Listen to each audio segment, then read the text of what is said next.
Bonjour à vous.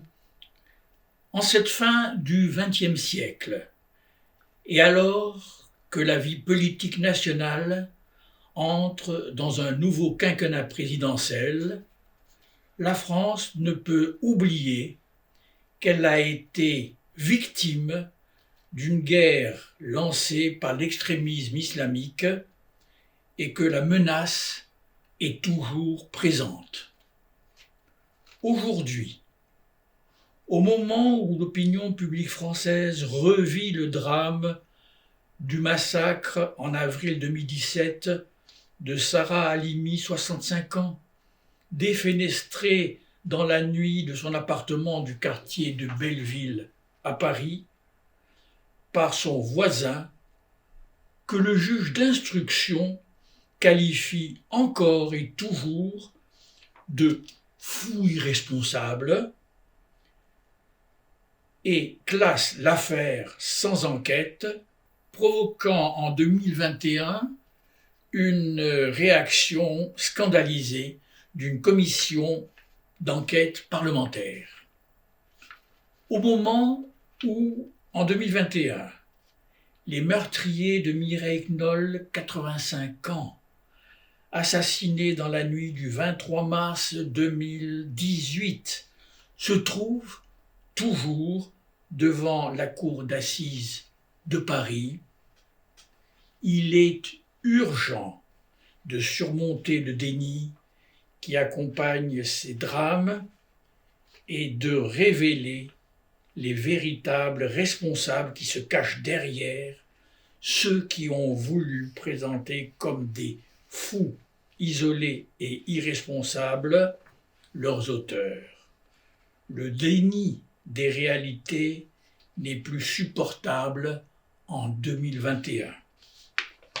De plus, aujourd'hui, c'est la laïcité française qui est fondamentalement remise en question par une minorité religieuse qui considère que la loi islamique, la charia, est supérieure aux lois de la République. Ces extrémistes veulent en convaincre les musulmans de France, 4 millions selon certaines estimations, qui désirent pour leur plus grand nombre vivre, s'intégrer et s'assimiler à la République. Ces tenants extrémistes d'un séparatisme, d'un communautarisme à l'anglo-saxonne agissent cachés ou travestis selon des plans, des stratégies et des tactiques que nous mettons à jour dans un essai en 2 tomes publié aux éditions L'Harmattan sous le titre générique de Islam versus laïcité.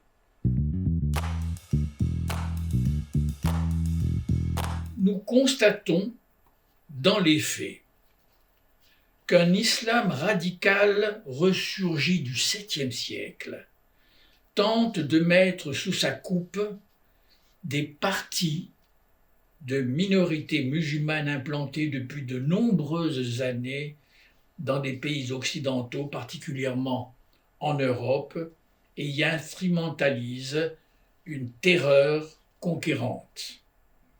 Dans la France des droits de l'homme et de la laïcité, cet islamisme fait depuis plusieurs années des milliers de victimes dans la population nationale.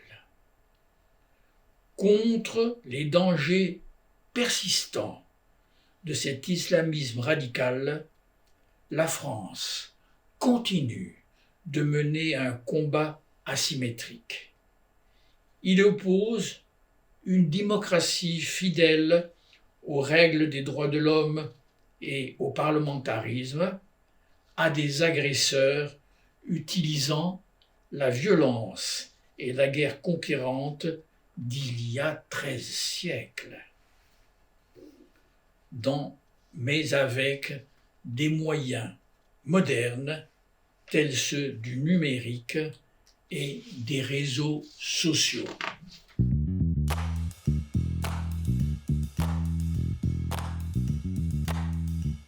Le régime politico-religieux du président turc Recep Tayyip Erdogan a créé de toutes pièces un contentieux avec la France en multipliant les insultes et agressions verbales envers son président en exercice Emmanuel Macron. Cette tactique est destinée, in fine, à multiplier les implantations turques sur le territoire français pour tenter de récupérer plus de 800 000 binationaux dans ce qu'Erdogan appellera une opération de reconquête républicaine. S'estimant être le successeur de l'Empire ottoman, il diffuse la langue et la culture turque à grande échelle dans le cadre d'un islam nationaliste ignorant totalement la laïcité. Le régime Erdogan, qui sévit dans toute la Méditerranée orientale et en Libye, est qualifié par les instances internationales de perturbateur, est ainsi analysé dans ce second tome. La démocratie française se doit de protéger tous ses citoyens et tous ceux qui vivent sur son territoire, parmi lesquels les musulmans. Ceux-ci sont les cibles des islamistes politiques qui s'obstinent à vouloir embrigader le plus grand nombre d'entre eux pour les empêcher de s'intégrer. Cet intégrisme islamiste conquérant ne peut concevoir être religieusement, politiquement et idéologiquement minoritaire.